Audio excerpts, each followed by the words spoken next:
किसान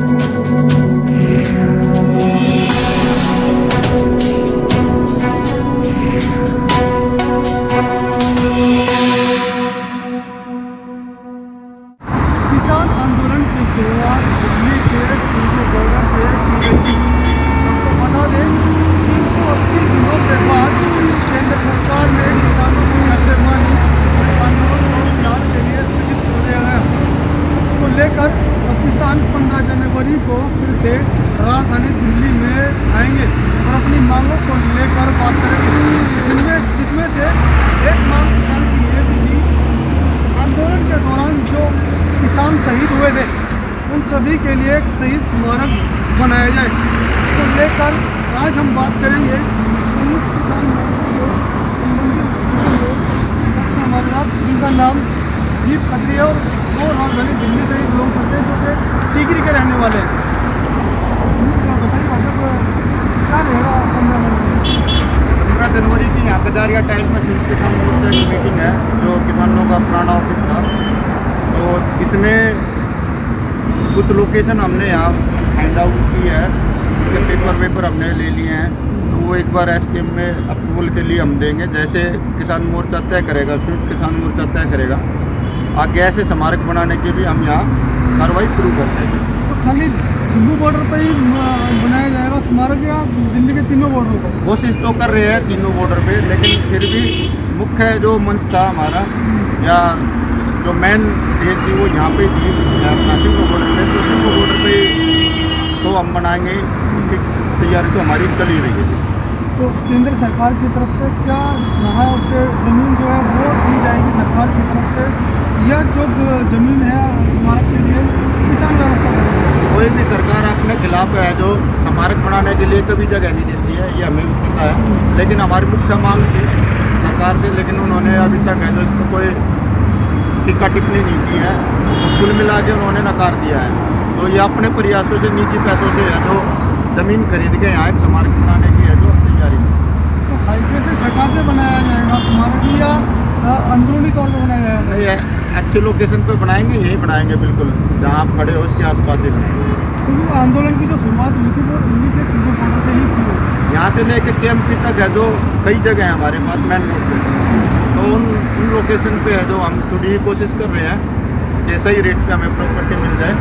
तो कुछ लोगों से हमारी बात हुई है, कुछ NRI साथी हैं हमारे जो हमारा सहयोग कर रहे हैं इस काम में, और पंजाब के बहुत सारे लोग हैं जो चाहते हैं कि एक स्मारक बने। तो हमारी संस्था श्री भगत सिंह यूथ ब्रिगेड है जो उसमें है जो एक पैरेलल का काम कर रही है कि उनकी और इनकी बात कराने में, और जो भी हमें आगे एसकेएम की तरफ से जिम्मेवारी मिलेगी उसका हम पूर्ण रूप से है जो अपनी तरफ से जो उसका काम शुरू करेंगे। 380 दिन आप किसानों के साथ रहेंगे, क्या रहा उनका लगेगा? 380 दिन में 380 दिन हम तो 387 दिन रहे हैं, 7 दिन बाद तक रहे हैं हम। तो उसमें खट्टी मीठी यादें हैं, सरकार के साथ नोक झोंक भी रही। उसके बाद में आंदोलन का भी उतार चढ़ाव भी आया। हमने यहाँ जब पहले दिन लोग आए थे तो हमारी संस्था श्री भगत सिंह यूथ ब्रिगेड के सैकड़ों कार्यकर्ता यहाँ इसी जगह पे खड़े थे। और 27 नवंबर को मुझे याद है कि उस तरफ से है जो आंसू गैस के गोले चलने लगे थे, और पीछे भारत जो वाइट शॉपर्स के पीछे है जो भारत प्लाजा है, वहाँ पे हमने चाय का लंगर लगाया था सबसे पहले। मैं कहूँगा कि दिखाएं ये लोकेशन है जो, तो उसमें जब चाय का लंगर लगाया था तो उसी चाय के लंगर में आंसू गैस के गोले आके गिरे थे, आंखों में जलन होने लगी थी। तो फिर हमारे कार्यकर्ताओं ने कम से कम ये मानिए कि 400-500 थैली आटे की नमक की ली थी, और उन लोगों को उनके हाथों को रखा था कि यदि आंसू गैस के गोले चले तो ये आप जीभ पे लगा ले, और पानी के रुमाल दिए थे उनको कि आंखों पे लगा ले, जलन नहीं होगी। तो किसानों का संघर्ष कोई भूल नहीं सकता। ये देश नहीं है, विदेशों में भी बड़ा मशहूर हुआ कि कोई आंदोलन भारत के इतिहास में पहली बार ऐसा हुआ है जो इतने दिनों तक चला। 387 दिन तो आप ये बोल सकते हैं कि दिल्ली में चला, और 2 महीने पहले से जो देश भर में इसकी तैयारी चल रही थी। जो लगभग 15 महीने तक ये आंदोलन चला, ऐतिहासिक है, दुख भी है। दुख ये है कि 750 से ज़्यादा हमारे किसान भाई चले गए। उनकी यदि सरकार ये 15 महीने बाद हमारी बात मानी है, जब हम कह रहे थे अच्छे नहीं है, काले हैं, इसको वापस ले लो, वो तब ले लेते तो आज वो 750 किसान है जो उनका परिवार है जो बेघर नहीं होता। तो जो मुआवजे की भी बात की गई है, मुआवजे से है जो किसी के जख्मों को भरा नहीं जा सकता। मुआवजा तो एक कोशिश है, हम भी अपनी तरफ से जो कर पा रहे हैं। आप ये मानिए इसी आंदोलन में है जो 16 साल का एक बच्चा जो घर से दूध लेके आ रहा था यहाँ पे सिंगो बॉर्डर से पहले भालगढ़ पे उसका एक्सीडेंट हो जाता है। तो उस आंदोलन में हमने वो देखा 16 साल के बच्चे ने भी अपनी कुर्बानी दी है और 80 साल के बुजुर्ग ने भी दी है। और लखीमपुर का तो आपने देख लिया, उसका तो क्या बताएं। तो किसान जो है एक ऐसी कौम है जिसमें है जो ना कोई जाति है ना धर्म है, उसमें मजदूर और किसान का अपना भाईचारा है। किसान उसी को हम बोल सकते हैं जो ज़मीन से अन्न उगाता है, जो उसमें मजदूरी करता है। तो एक दूसरे के प्रति नाता है। और मजदूर और किसान भारत के इतिहास में है जो हमें जो मेरे को याद है चाचा जी सिंह जी का है जो 1906 में जो आंदोलन हुआ था पगड़ी का मानता था, उन्होंने है जो तब भी 3 कानून बने थे और पंजाब से उसकी लहर उठी थी। तो पंजाब के लोगों ने है जो तब भी उस अंग्रेज़ों को झुका दिया था, ये तो हमारी सरकार है। तो खट्टी मीठी यादें हैं, दुख है बहुत ज़्यादा कि हमारे इतने साथी शहीद हुए। और खुशी से बात की है कि यदि केंद्र सरकार ये कानून नहीं बनाती तो हमें भी अपनी ताकत का पता नहीं लगता।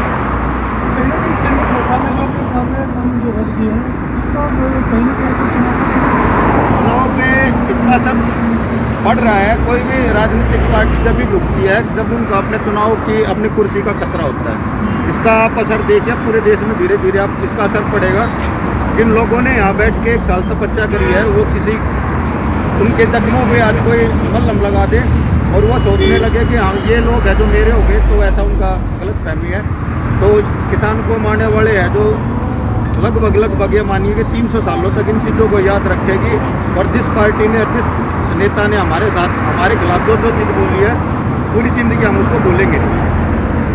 जब आंदोलन शुरू हुआ था सैकड़ों की तादाद में यहाँ हवन किए गए थे कि केंद्र सरकार की जो सबूत है वो जल्दी शुरू है, ठीक होने में पूरा 1 साल लगा। कारण क्या है, उनकी सोच अलग है।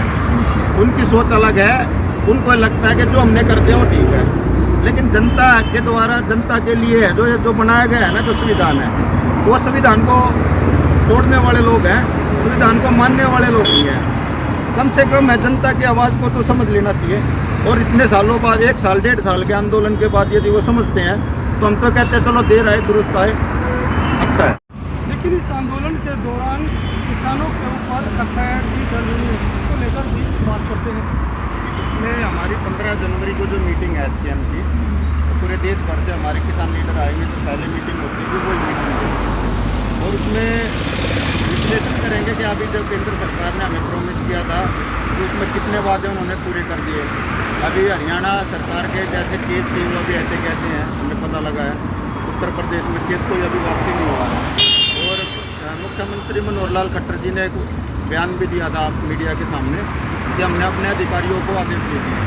अभी तक हमारे किसी भी कार्यकर्ता पे किसी किसान पे है जो केस थे उनकी वो लिस्ट हमें मिली नहीं है कि उन्होंने कितने केस ख़त्म कर दिए। उस पर भी हमारी बात होगी। उसके साथ साथ हमारी बात जो अन्य मांगे थी जैसे कंपनसेशन की मांग थी, नौकरी की मांग थी, तो जिन प्रॉमिस जो प्रॉमिस केंद्र सरकार ने हमारे साथ किए थे, जिसकी प्रॉमिस के बाद में हमने आंदोलन स्थगित करा था, उसी के लिए ये मीटिंग है। और 15 जनवरी को है। उसके आगे की तैयारी SKM का रूप क्या होगा, SKM में आगे क्या क्या आंदोलन में किस रूप से जाएगा, देश भर के लोगों की भागीदारी इसमें क्या होगी, उसकी भी एक रूपरेखा इसमें आंदोलन की आगे की भी बनाई जाएगी। 15 जनवरी के बाद आंदोलन दोबारा शुरू हो सकता है। 15 जनवरी तक यदि सरकार हमारी बातें नहीं मानती है, जो उन्होंने प्रॉमिस किया, हमारी नहीं वो सरकार की बातें उन्होंने हमें रिटर्न में दिया जो चीज़ दी, यदि वो 15 जनवरी तक उन चीज़ों को नहीं करती तो राज्य की रूपरेखा है जो SKM तय करेगा। वो क्या रूप होगा, उसका आंदोलन शुरू होगा नहीं होगा, वो आगे की रूपरेखा है जो वो बताएंगे 15 तारीख को। जहाँ हम खड़े हैं यहीं पर संयुक्त किसान मोर्चा का जो मंच था वो लगाया गया था। हाईवे 44 बंद कर दिया गया था किसान आंदोलन के चलते, लेकिन पूरे 1 साल बाद इसको सुचारू रूप से चलाया गया है। वहीं 15 जनवरी को भी एक अहम बैठक होनी है जिसमें संयुक्त किसान मोर्चा के तमाम नेता मौजूद होंगे और केंद्र सरकार से बातचीत शुरू होगी। दिल्ली से नीतीश के साथ प्रदीप।